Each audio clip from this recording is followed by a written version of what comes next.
Hey, Rockets Round Robin. It's at Slaughter here with our weekly overview and check-in on your Houston Rockets. I hope everyone is staying warm out there in this unprecedented snow event. We got about 6 inches at my house, and my kids had a blast. It was a lot of fun. I hope everyone's staying safe. It's probably gonna ice over tomorrow, be worse tomorrow. So just be on your P's and Q's. With all that said, we had an interesting week of basketball for the Houston Rockets. Tari Eason entering into the lineup yet once again after a long-awaited return. We had one game without Steven Adams. Jabari Smith Jr. out an additional week than expected, given he's not electing to have surgery. So, typically that means that it's going to heal fine. I don't think he'll need surgery in the offseason because with hands, if you don't have surgery pretty much right away, it becomes a lot more difficult to fix the problem if you wait. Again, I think there's a lot to talk about here. There's a fair amount of issues on both sides of the ball, both good and bad to discuss. And I've had some time to think about some of theories and just kind of like what do the numbers mean and how do we evaluate these sort of things. So we'll just get right into it. As I've been noting throughout the last, for sure last 2 or 3 times, 2 or 3 weeks that we've been doing this, offenses around the league are jumping up. So the Rockets are, again, they had a 118.1 offensive rating last week, but however, that's still only 10th in the league. And so they're basically maintaining their status there, even though they have increased offensive output. And I think we should keep that in mind for whenever we see the Rockets' defensive numbers jump as well. Again, I think offenses are just getting more comfortable with the officiating. I think has a lot to do with it. However, we still like to see the true shooting percentage has gone up. We kind of been I'm still waiting to see, okay, Jalen Green's not going to shoot, 50% from 3 for the rest of the year. He shoots a normal percentage, and are we still maintaining a good, true shooting percentage? Is he helping everyone else get good shots as well? And I think that, that's kind of the progression that the offense needs to take. So, again, he's taking the majority of our threes. I think before the Detroit game, he had made 4 threes in 7 consecutive games. Prior to that, he had only done it 6 times the entire year. So that's why our shooting, our 3-point shooting was 44.6. When your highest volume 3-point shooter is shooting 50% from 3, you're going to see that. And again, 38.3 seems like he kind of carried the lion's share last week. I know Cam Whitmore shot pretty decently, but Fred and Dylan, Tari's not quite back up to form yet. So we need some of those guys to start stepping their game up. And then, assist to turnover ratio again is about the same, but it seems like teams are picking that up and they're getting more assists or less turnovers, and we're not really doing that. 29th this week after being 28th last week. Again, it's both Jalen and Şengün are going to be responsible for this stat. I know Fred, I think he had 8 assists in one of the games last week, but by and large, Jalen and Şengün are going to lead the team in assists and turnovers, and how well they distribute the ball and take care of the ball is going to be directly correlated with this stat. So I think we need to see them do a better job there. Offensive rebound percentage, we are still heavily reliant on that for our offensive consistency. And with Tari back in the lineup, I expect that number to stay there. And even, that was one game without Steven Adams, who's averaging 6 offensive rebounds per 36, or maybe even more at this point. So, and then you see our pace, it's upticked, but it's not as high as I think most people would think it is. And I have a theory behind that. My theory behind that is that I think that to some extent, our pace is going to be artificially capped because our offensive rebounding percentage is so good.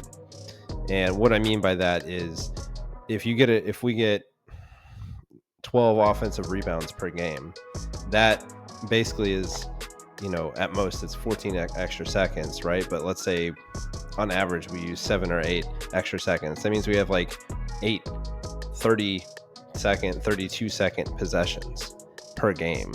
And that is just going to artificially cap how many possessions there are in a game. So I think that we are actually playing pretty quickly given our offensive rebounding output. Min's really been pushing the ball, makes or misses. Jalen's pushing the ball. Fred's looking for those two guys in transition. Cam, sometimes to the detriment of the team, is pushing the ball. And then Tari, similarly will also, be a one-man fast break for better or for worse. So I think that the pace is going to continue to rise here. I think it'll be interesting to see how Fred and Dylan either adapt or don't.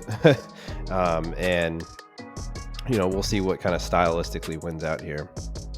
And Şengün to some extent. I mean, Şengün runs a little bit, but in my opinion, I would like Şengün to run more, not even with the ball, but he really needs to use his speed and be running rim to rim a lot better than he does. I mean, there are guys a lot slower than him that do it better than him, and that's kind of inexcusable given his age and speed at the position. So what to expect going forward? I think the things to look for are, again, do Jalen and Şengün take care of the ball, distribute the ball better? That's one thing. Does the 3-point percentage plummet if Jalen returns to an average, even if it's an uptick of what he had been doing? Let's say it's like 35.5%. Does our 3-point percentage plummet, or are other guys going to step up and start hitting shots?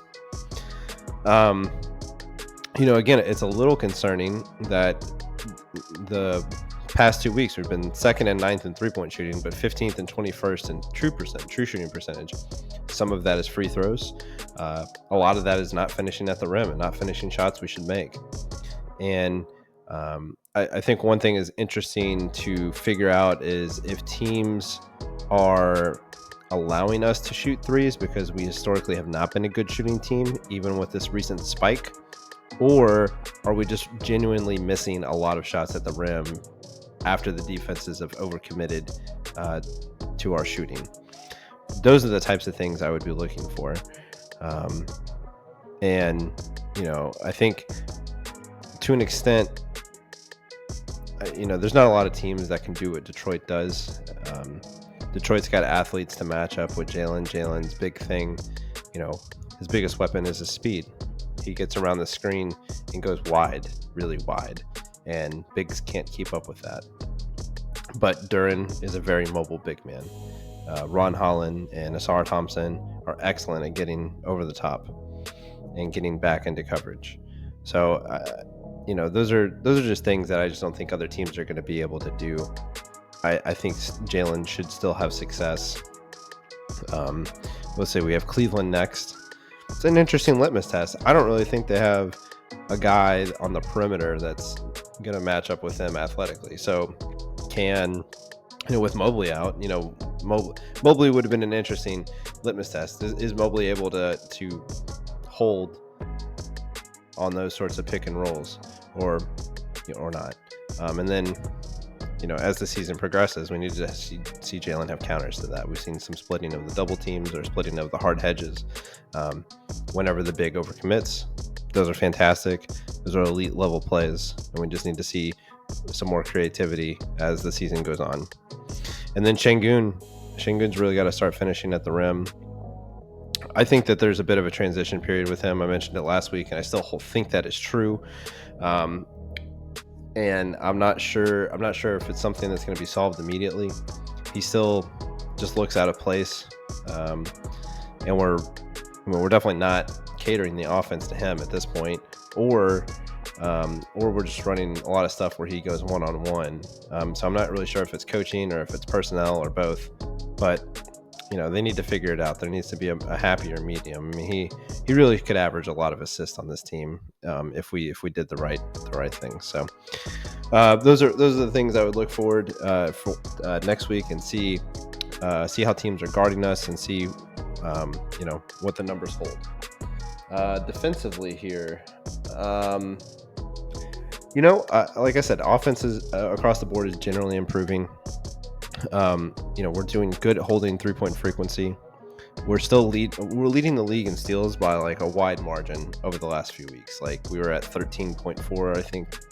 That was our average steals last week, and then the next closest is 10.9. So that number is going to go down at some point, even though we have Tari coming back and Amin still doing what he does, and Şengün is pretty good at getting in the passing lanes. Fred obviously gets steals, and Cam gets them as well. So I think our steals will be high, but to be where they were, and to me that gives me some concern for the defense. And even though I've been preaching that, like, okay, we got to limit the threes, and we have been.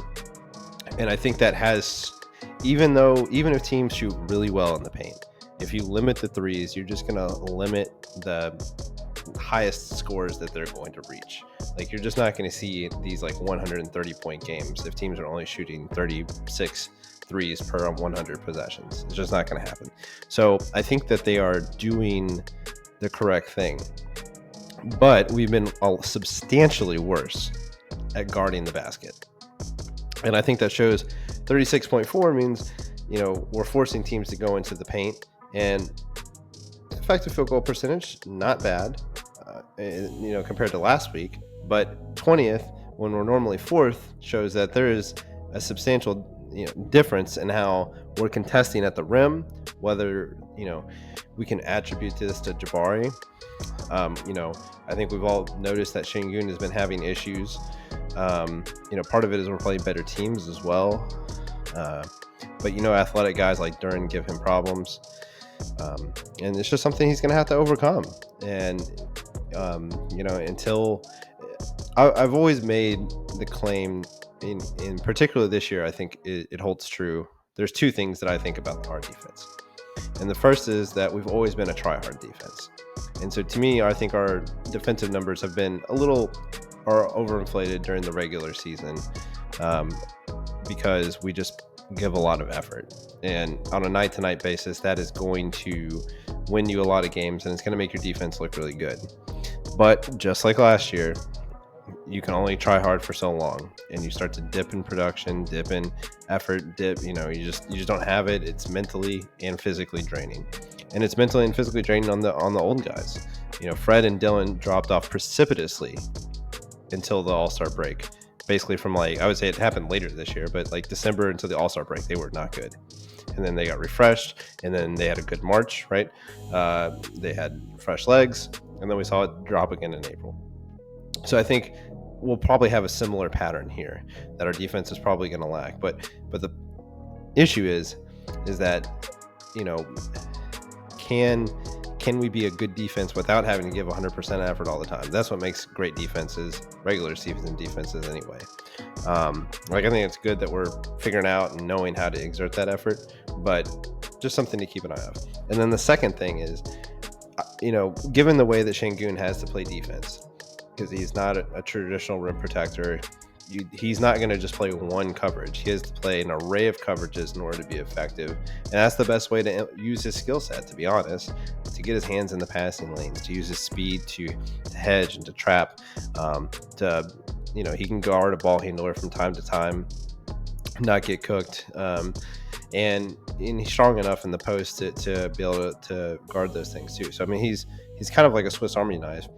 But one, defense wasn't his strength, and two, it takes a lot of mental bandwidth in order to hold that type of defense all year. And he was doing so good, and it just seems like he's kind of in a rut, and then you start second guessing things. And on defense, when you start doing those things, and I think we're seeing it in the passing with him too on offense, it's just like he's taking a split second longer and allows the double teams to get there, or he's just a second slow on hedging and the guards getting around him, or the centers getting past him for a lob.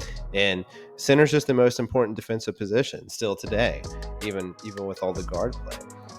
And if your center's cooked, then it's just going to be really hard to have a good defense. So frankly, given the fact that we were 12th last week, despite all that, I think it's pretty good. And it's a testament to the fact that we are not breaking game plan. We are continue to making people, drive to the basket, not shoot threes. And we're just not going to, we're just not going to beat ourselves like that. I think that's great. And then the last thing is defensive rebounding. Again, I think this goes back to the amount of effort that we gave at the beginning of the year, and it's catching up to us. We're not getting into loose balls. We're not as fresh. We're perhaps scrambling a little more because we're all like a step slower or a quarter step slower than we were. And if we're scrambling, that means we're not boxing out, or we're not boxing out as quickly as we were. And that's creating a bunch of different issues. So I think this whole thing leads back to just the style of the defensive play, the demanding style that that Ime requests of his players. And then Şengün, should be our best rebounder. And if he's just not on his game, then we're just not going to be rebounding the ball as well as we could be. So, again, you need more. We're a short team, but you need more. If Şengün's going to struggle a little bit, Jalen's got to rebound the ball more. Fred's got to rebound the ball more. Dylan's got to rebound the ball more. I don't really worry about Amin and Tari. They're going to rebound the ball fine. Cam has picked it up a little bit recently. Steven Adams obviously helps that as well. So, but the guys that are playing the big minutes, Dylan, Fred, Jalen, they got to rebound the ball better. While Şengün is struggling, pick him up, pick up your teammate. That's what this is. That's why it's a team game. We all pick up each other whenever we're not doing our best at a specific thing. So, with all that said, I think those are the types of things to look out for. It's a tough stretch. Got a lot of tough games. We play a lot of good teams. We just got to make it to the All-Star break. It's like, 2 weeks away now? Just make it to the All-Star break. Try to tread water. Get Jabari back. We'll get our fresh legs back. And then I think we'll see the defense uptick again after the All-Star break. But let's just hope the offense can carry us there in the meantime. That's all I got this week. Again, if you are watching the video, please like and subscribe. Rockets Round Robin. Follow us on Twitter and check out our pregame and mid-game shows, our halftime shows. They're usually pretty entertaining.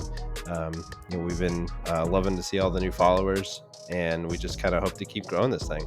So we'll check back in next week. Hopefully we'll have a flawless stat sheet to look at. All right. Until then, peace.